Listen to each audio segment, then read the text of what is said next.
Bom, e para responder as perguntas dos nossos telespectadores sobre a herança, nós recebemos aqui no estúdio o defensor do Núcleo da Família, Dr. Francisco Barbosa. Bom dia, prazer tê-lo aqui conosco. Muito bom dia, Roberto. Bom, a primeira pergunta é da Brígida Moraes. Ela pergunta o que acontece com a herança quando não há testamento. Essa pergunta é bem interessante. Ela pressupõe que aqui no Brasil a gente tem uma tradição de fazer testamento e não temos essa tradição no Brasil. Mas isso não vai influenciar no direito de herança. E a herança só vai surgir quando alguém falece e deixa patrimônio. Como foi falado na reportagem, não havendo testamento, vai seguir a ordem de vocação hereditária prevista no Código Civil, que aí vão ser os descendentes, os ascendentes, o cônjuge e os colaterais, sendo que o primeiro, se existir, exclui o segundo, que se existir, exclui o terceiro, se existir, exclui o quarto. Olha, o Carlos Augusto quer saber como vender uma casa de herança na qual vivem irmãos ainda. Essa é uma questão que eu, particularmente, como defensor público da Vara de Sucessões, enfrento bastante. Nessa situação, apesar da dificuldade que existe entre os herdeiros, geralmente quando tem um irmão morando e esse irmão é o que não tem a moradia e outros têm, isso também não vai influenciar no direito daquele que não tem a moradia em relação àqueles outros que tenham, por exemplo. Mas existindo um processo de inventário, isso pode ser feito dentro do processo de inventário sem maiores problemas. E aí eu suponho que o imóvel tenha registro público para facilitar.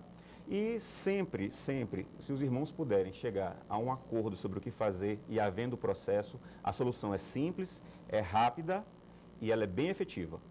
Geralmente esse acordo é que é mais difícil. Geralmente, mas olha, atualmente na Vara de Sucessões a gente tem conseguido finalizar com audiência de conciliação processos que estavam tramitando 10, 15, 20 anos. Isso realmente é uma alegria para mim como defensor público e também para as pessoas que conseguem passar dessa fase de angústia sobre o que fazer com os bens. O Gabriel Farias, ele pergunta, os pais podem passar direito de decisão da herança para os filhos? Não podem. Essa decisão é apenas de quem detém o direito.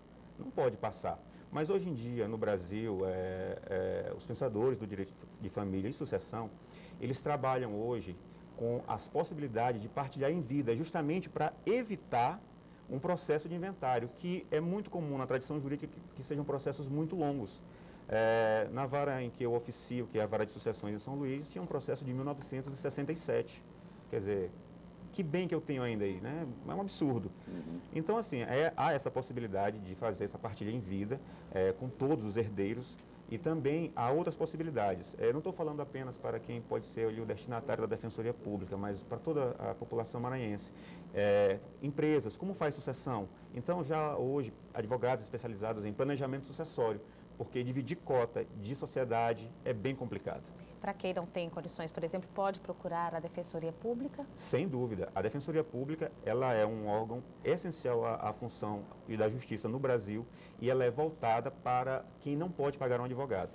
Eu tenho uma pergunta que me parece também interessante e eu vou até acrescentar a pergunta da Valéria Lopes. Ela pergunta se filhos adotivos têm o mesmo direito. Eu acrescento aqui também os filhos fora do casamento. Então, foi falado na reportagem. Filhos não existe mais, a partir da Constituição de 88 não há mais diferenciação. Filhos são filhos. Não importa se eles são originários do sangue ou originários do afeto. Filhos são filhos, não tem diferenciação. Se houve um processo de adoção regular, ou ainda que irregular, o que é chamado de adoção à brasileira, ele terá tantos direitos quanto qualquer outro filho. Até porque ele é filho, ele não é filho adotivo, ele é filho. O problema surge se não tiver havido o processo de adoção formal. E aí, volto a falar, é sempre importante cultivar o afeto familiar. E se os irmãos que estão convivendo com aquele filho adotivo tiverem essa consciência desse afeto, num eventual processo de inventário, mesmo aquele que não passou por um processo de adoção formal, poderá ser beneficiado com uma cota hereditária. Isso também é possível no processo de inventário, porque, havendo conciliação, não haverá problemas. Doutor Francisco, foi um prazer recebê-lo aqui. O prazer foi meu. A Defensoria Pública está de portas abertas à população maranhense que não pode pagar advogado.